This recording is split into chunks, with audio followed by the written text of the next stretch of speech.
Muy bien. Gracias. Bueno, parte de la, o sea, aunque sabemos hoy en día que la extracción de la navajilla no se hacía con muletilla, como lo hacemos nosotros hoy de manera moderna, es la forma más sencilla que tenemos. Se utilizaba otro tipo de instrumento que se llamaba itzcolotl, que es más bien una especie de gancho. Lo que hacía era atorar la base del núcleo y empujar la navajilla, ¿vale? La botaba. A diferencia de esto que es de manera vertical y se empuja hacia afuera, como lo tenemos aquí, Sí. el otro sería, digamos, que el núcleo estaría acostado, digamos que esta es la base, se engancharía y botaría la navaja. Nada más se atoraría con los pies y se empuja, ¿vale? Vale, Era otro sistema, pero básicamente el producto sigue siendo el mismo, ¿vale? vale. Sí, Aquí les presento algunos ejemplos. Digamos, aquí tenemos la inclinación que debemos siempre guardar más o menos de unos 45 grados para poder corresponderlo con la estructura de la muletilla y pues poderlo extraer de esta manera, ¿vale? vale. Está bastante ejemplificado. Sí, Los efectos que tenemos aquí sobre la pala del arma, ¿vale? vale. El impacto de un McCoy en un cuerpo es bastante devastador. Un ejemplo es que realizamos el experimento, golpeamos el canal de un cerdo, prácticamente de un puerco, recién salido del matadero, de hecho todavía estaba calientito cuando lo teníamos ahí. Em, lo que hicimos precisamente fue golpear el cuerpo del animal, bueno, ya estaba muerto, pues, y se genera una serie de cortes. Si se da cuenta, la elasticidad de la piel tiende a ser mucho mayor en la superficie, Sí, a sí. diferencia del músculo. Sí, Entonces, sí. lo que notamos cuando se trata de auténticas navajillas prismáticas, al momento de golpear el cuerpo del animal o un cuerpo pues, hecho base de carne y músculos, lo que encontramos es que la piel sigue la trayectoria del cuerpo, es decir, por dentro va cortando el músculo, pero por dentro se va quedando por debajo de la piel. No sé si me doy a entender. Ajá. O sea, la misma elasticidad de la piel juega en contra del oponente. La superficie aparentemente demostraría una serie de cortes discontinuos, pero a nivel subcutáneo, por decirlo así, vamos a encontrar que el corte continúa por dentro, es decir, es un solo corte por debajo de la piel y continúa por debajo del músculo. No sé si me doy a entender. Sí, sí. Ajá. Sí, sí. Eh, Veo. es decir, aunque tapáramos alguno de los orificios para poder detener la hemorragia, seguiría fluyendo de manera continua a través del resto de los orificios, debido a que se conectan por debajo de la superficie cutánea. Ah, sí. Además de los impactos que tenemos aquí, pudimos notar, o sea, precisamente por la elasticidad de la piel, una serie de cortes secundarios que se infligieron debajo, en la superficie de la piel. Lo que quiero decir es que básicamente el Macquarie no solamente generaba cortes profundos, sino otros más, además de los cortes que ya se generaron, en el sentido de que al fragmentarse las navajillas, quedan una especie de subfilos o Sí, fragmentos de filos incrustados en la pala del Macquarie, es decir, que no queda totalmente desprovisto de material punzocortante, ¿vale? Quedan astillas y estas astillas generan ese tipo de cortes secundarios al momento de volver a recuperar el arma para volver a intentar un nuevo embate, digamos así, ¿vale? vale, sí. Ujú. Bueno, pues dadas las características de las heridas y apegándonos un poco a la lesionología forense, se trataría de un arma incisiva. Al igual que nosotros en Lítica tenemos el ejemplo de la navajilla prismática o del cuchillo. ¿Me puedes pasar un cuchillo que tengo ahí? Para poder diferenciar, por ejemplo, un cuchillo, tenemos una diferenciación. Aquí tengo un cuchillo de obsidiana, ¿vale? Sí, Para que sea considerado un cuchillo, el largo debe superar 2 veces el ancho, sí. ¿vale? Es Vale. decir, el largo es más, o sea, digamos que si diéramos una estocada con el cuchillo, em, tendría que superar la profundidad a la anchura de la herida. Ellos ya tienen las tipologías, o por lo menos a nivel etiológico, el tipo de características o para poder reconocer, digamos, el arma de acuerdo a la impronta que deja sobre la superficie corporal. Es decir, si la herida es más profunda y más profunda que ancha, se trata de un arma punzocortante. El Sí, Macquarie no dejó una herida más profunda que ancha, la dejó, digamos, más ancha. Entonces, digamos que bajo este régimen, el Macquarie es un arma incisiva, es decir, que comparte más atributos con el hacha o con un machete, por decirlo de alguna manera, que con sí, una espada o con, con un mandoble, ¿vale? sí, sí. Entonces, para no meternos en rollos de que si es una espada o no lo es un arma de acción inciso contundente, eh, ¿cómo se dice? Operada mediante una precipitación lanzada. Ese sería en el sentido más adecuado. Y en este sentido operan también las espadas, sables, macuawi u otro tipo de armas de cuerpo, ¿cómo se dice? De combate cuerpo a cuerpo. ¿Vale? Muy bien, sí, sí. Lo Muy bien. entiendo. Vale. Bueno, pues Sí, básicamente hasta aquí son los ejemplos que tenemos de algunos avances, porque estos, digamos, son parciales, pero la profundidad de todo esto es bastante, mucho más rico de lo que podemos presentar aquí en este breve periodo de tiempo. ¿Vale? sí, sí. Muchas, muchas gracias. Y el tipo de obsidiana que se utilizaba, hay un tipo de obsidiana, es obsidiana negra, es verdad. Y roja, y también los colegas me han dicho que había una obsidiana verde, imperial. La obsidiana verde, Sí, más o menos la hemos notado nosotros en Sierra de las Navajas, en Hidalgo. sí, De ahí también salen algunos colores verdosos, marrones, algunos, depende de las vetas. Este, por ejemplo, es un cuchillo de obsidiana roja, ¿vale? sí. El que se utilizaba, o presumiblemente el que se utilizaban los mexicas, debido a los contextos, ha sido mayoritariamente la obsidiana verde, que es como esta. No sé si alcanzan a ver el color verdoso. Ah, sí, sí, Sí, sí se alcanza a notar un poquito, ¿no? sí, sí, es En- verde, sí, Ajá. se nota. Básicamente, probablemente el McCoy debió haber sido utilizado con obsidiana verde, obsidiana negra o obsidiana gris. Casi no hemos encontrado navajilla prismática de este color, de obsidiana meca, como le decimos aquí, pero pues realmente debió haber sido algún tipo de obsidiana oscura como esta, obsidiana verde, que son las más comunes que se encuentran en contexto. En el pueblo de San Andrés Mixquic, de donde yo soy, es muy común encontrar estas navajillas de obsidiana en el campo, debido a que se utilizaban para cortar las verduras o hacer algunos amarres. Antes de la existencia del metal, pues esto era con lo que se utilizaba para hacer los cortes. Y abunda la obsidiana verde y las navajillas prismáticas. Hay muchísimas, de hecho, llegan a convertirse en un problema estas navajitas. La gente trabaja en el campo y trabajan descalzos. Entonces el problema de trabajar descalzo con esto en el suelo llega a ser cortante bastante. Pues la gente tiende a levantarlas y recogerlas, ¿vale? Sí, Precisamente para evitar accidentes. Ujú. sí. Muy bien. Se puede decir que hay un tipo de obsidiana que se utilizaba para eh, macuaitil y otros para las dagas, o no se puede decirlo.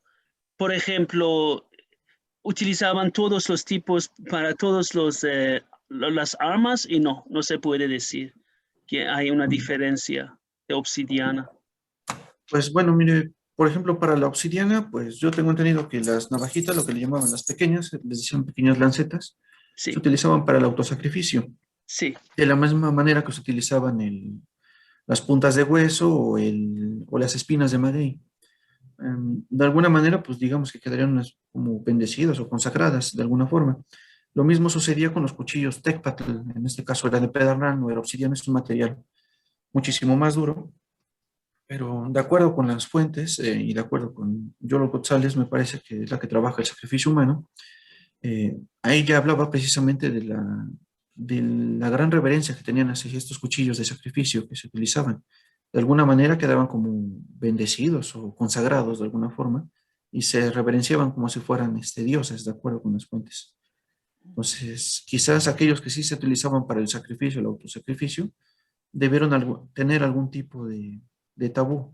Los Zacatapayoli, que son los nidos prácticamente de espinas de maguey, son un buen ejemplo. O sea, no nada más se tiraban, se iban guardando y me parece que se guardaban como ofrenda.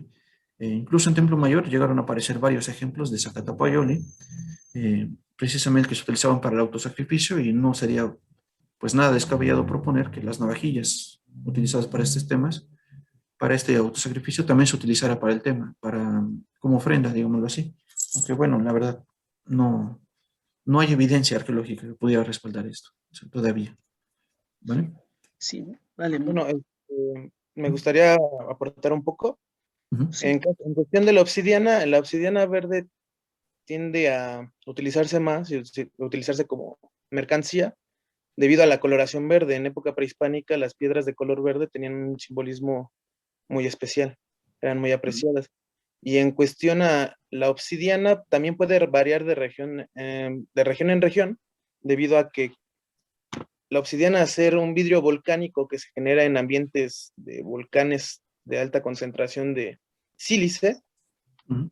dependiendo de la composición mineralógica, al momento de que se enfría la lava, puede cambiar la coloración de la piedra. Y se pueden encontrar diferentes yacimientos locales. En México hay una gran cantidad de actividad volcánica, entonces puedes tener diferentes tipos de coloración. Y bueno, ya hablando en un aspecto más, un poco más fuera de lo que es el altiplano central, dependiendo la región, si estás más cerca de lo que es la Sierra de las Navajas, vas a tener una mayor abundancia de obsidiana verde. Y si te vas alejando un poco, puede cambiar la coloración y también puedes encontrar la obsidiana de los yacimientos locales. Y también afecta mucho la calidad de la obsidiana que puedas encontrar en estos lugares. Hay obsidianas que están, bueno, que presentan una fuerte cantidad de intrusiones o que al momento de enfriarse, se enfriaron de una forma muy, muy lenta y generaron una gran cantidad de cristales, tirando ya a parecer más una riolita, que es otro tipo de roca ígnea. Sí. Ok. Muchas gracias. Sí. Ujú. Y Macuahuitzil, los aztecas utilizaban esta arma y otros pueblos mesoamericanos lo utilizaban también o no. Sí, Eh, solamente los... ¿Mm? sí, sí hay ejemplos, como les decía, el Macuahuit, como bien define Marco, solamente se puede adjudicar, digamos, al mexica, ¿no? Sí. Precisamente a nivel lingüístico y morfológico y precisamente la estructura. Además está bastante, bueno, o sea, por lo menos las fuentes sí lo mencionan, pero con los mayas hay algunos ejemplos similares, le llamaban el Hatzap. Allá lo hablaban precisamente de que se trataba de un arma, estaba hecho de una madera llamada cholul, me parece. Cholul, bueno, está en maya, no sé cómo se escribía. Bueno, el Sí. asunto está en que hablaban de que se trataba de una madera de una dureza muy fuerte. La oscuridad la tonalidad oscura de la madera pues sería bastante distinta a la del mezquite, por ejemplo, que tenemos aquí. En todo caso, tanto en el Macuahuit, mexica, como en el chichimeca también se habla de algunos ejemplos. Se trataría de maderas duras, precisamente. No, sería inviable utilizar un arma de pino para un arma de corto alcance, debido a que es bastante frágil, ¿vale? Vale. Los chichimecas, por ejemplo, en el libro Historia Tolteca Chichimeca, sí se habla de la utilización de espadartes de madera hechos a base de madera de mezquite. Con los mexicas debió haber sido algún tipo de arma de madera similar, como bien lo decía Marco, probablemente el encino, de acuerdo con sus publicaciones. Con los mayas lo tenemos en la madera de cholul, una madera sumamente dura. Entonces, estamos viendo una constante en la utilización de maderas duras en el armamento de corto alcance. Seguramente las armas como la macana curva olmeca debió haber sido hecha también precisamente con una madera con una dureza especial. Um, en el norte de México hay otros ejemplos, por ejemplo, lo que hablábamos de esta arma que se llamaba con los cahokia en el Mississippi, esas armas de lítica retocada, probablemente debe haber sido utilizado algún tipo de madera dura para resistir los impactos, ¿vale? Dado que se trata de armas de precipitación lanzada, es prácticamente indispensable que se utilicen armas de una dureza especial. Y lo mismo en la Mixteca. Hay armas con navajas, precisamente. Presumiblemente se trataría de armas de corto alcance, también debieron ser hechas con armas, con maderas duras, ¿vale? Entonces, hay varios ejemplos. Me parece que han salido algunos armas similares en el Ecuador también, correspondientes al clásico. Bueno, lo que correspondería a nosotros el clásico entre el 650 y el 950 después de Cristo. A nivel escultórico aparecen armas ¿cómo se llama? De forma de pala, como esta, Sí. con material lítico punzocortante, ¿vale? Entonces, estas armas existieron desde el preclásico hasta el posclásico prácticamente, o sea, no, o sea, hubo una continuidad. No son Macuawit propiamente dichos, pero sí comparten una identidad técnica, digámoslo así. ¿Vale? Sí, sí. Ujú, Muchas gracias. ujú. ¿Y dónde podemos ver representaciones de Macuahuitzil en el arte azteca? ¿Dónde se muestra esta? Em, a nivel escultórico hay un ejemplo, me parece que lo tiene publicado Marco, es en la caja del Tepetlacali. Hay una escultura, no, ¿sí recuerdas esto, Juan, de casualidad? Sí, le decimos aquí el Tepetlacali, Tepetlacalco se llama. Hay algunos ejemplos de esta arma esgrafiados.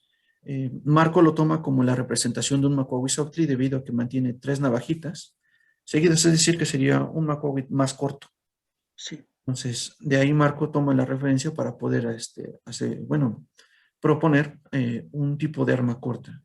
A nivel iconográfico, con los mexicas, pues sería básicamente el único ejemplo, además de las fotografías que recogió de la Real Armería de Madrid. Me parece que publicó en su libro Guerreros Aztecas sí, este ejemplo de un Macuahuit, digámoslo, auténtico, ¿no?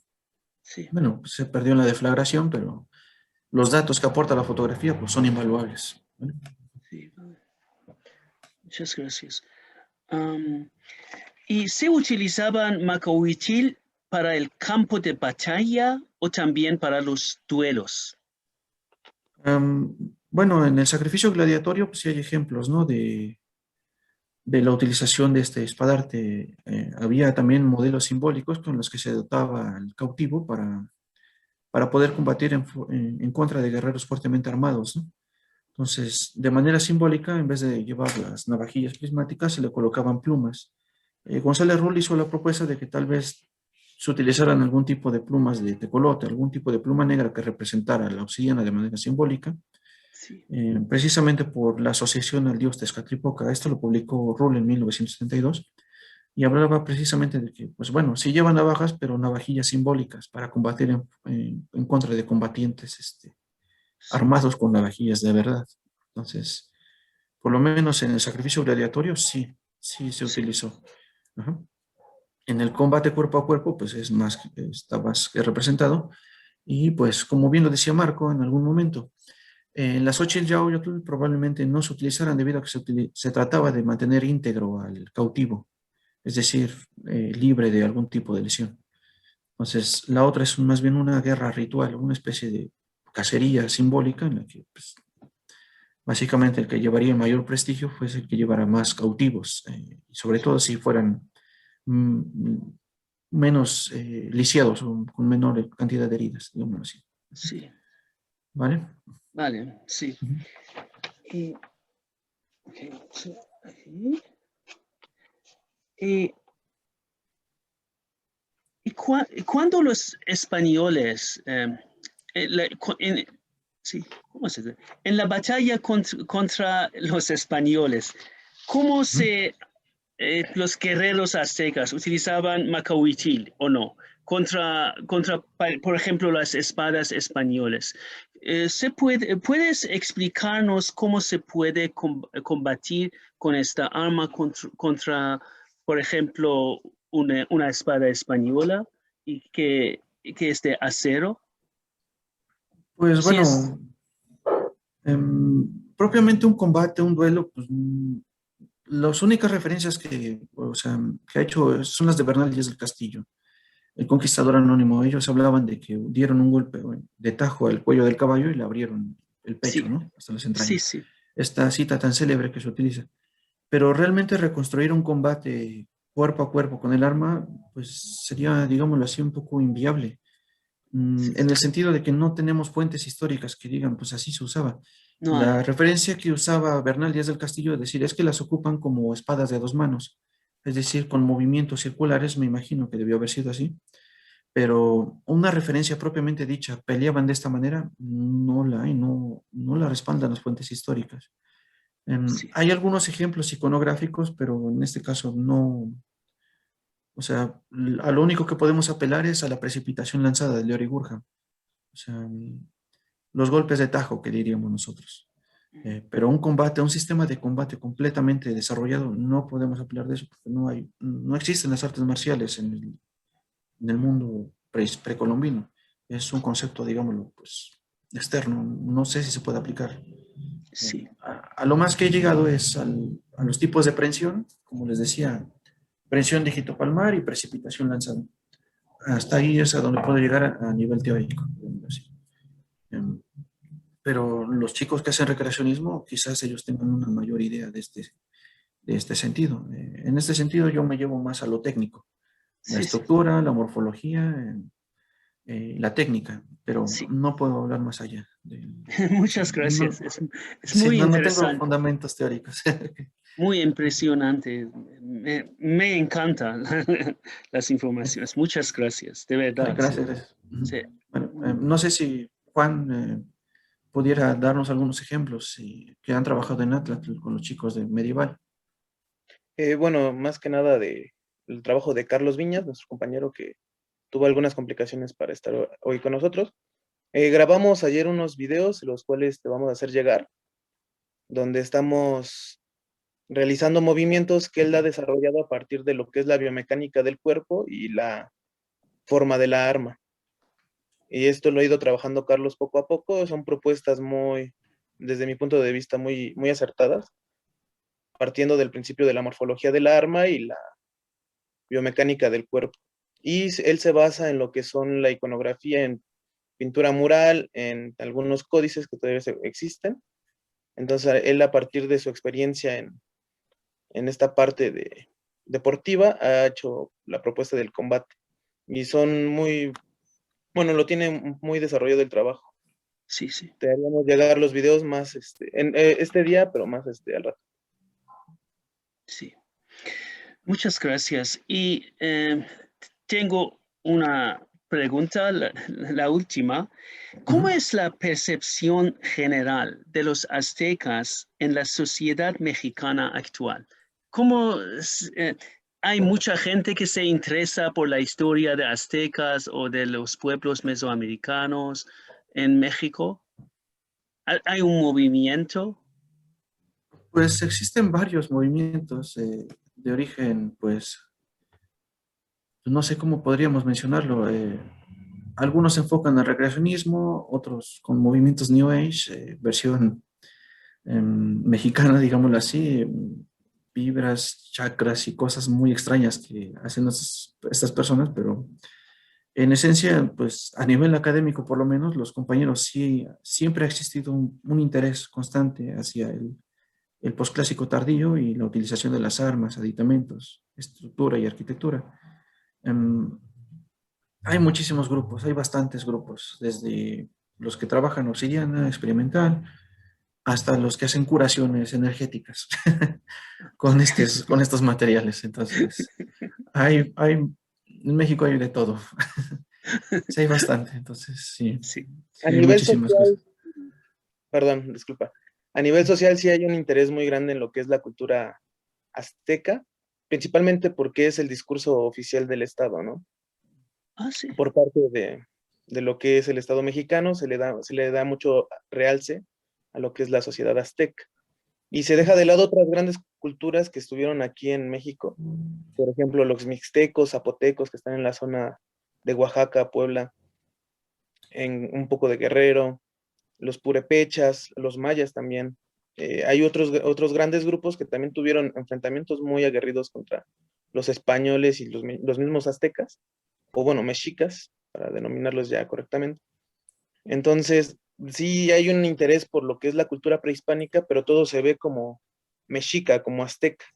Y también afuera de México se percibe como que México es tierra de aztecas y mayas solamente, siendo que hay una gran cantidad de grupos, culturas y Pueblos. civilizaciones que se desarrollaron aquí. También están los grupos otomíes que convivían con Sí, los mexicas, tenían la misma importancia en algunos lugares, incluso hacían gobiernos dobles, donde estaba el gobierno mexica, bueno, el gobierno mexica y el gobierno otomí. Había ese tipo de alianzas en varias partes, pero sí desde un discurso central que viene desde el Estado se le da más de importancia a lo que es la imagen del azteca y se deja un poco de lado otros grupos que también tuvieron mucha importancia en época colonial y prehispánica.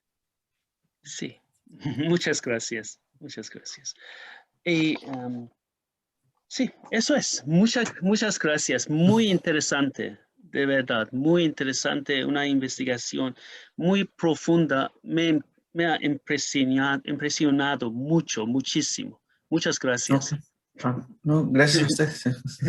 Muy interesante, de verdad muy interesante. Para nosotros, Bueno, todos los académicos aquí en Alemania o en los Estados Unidos, es muchísimo, muy interesante para nosotros. El trabajo de ustedes en México, muy impresionante. Y yo lo digo como un académico, como un profesor de la universidad, yo lo digo a eso. Es muy impresionante. Impresionante. Muchas gracias, de verdad. Si no, voy a decir hasta pronto y muchas gracias de nuevo. gracias a usted, profesor.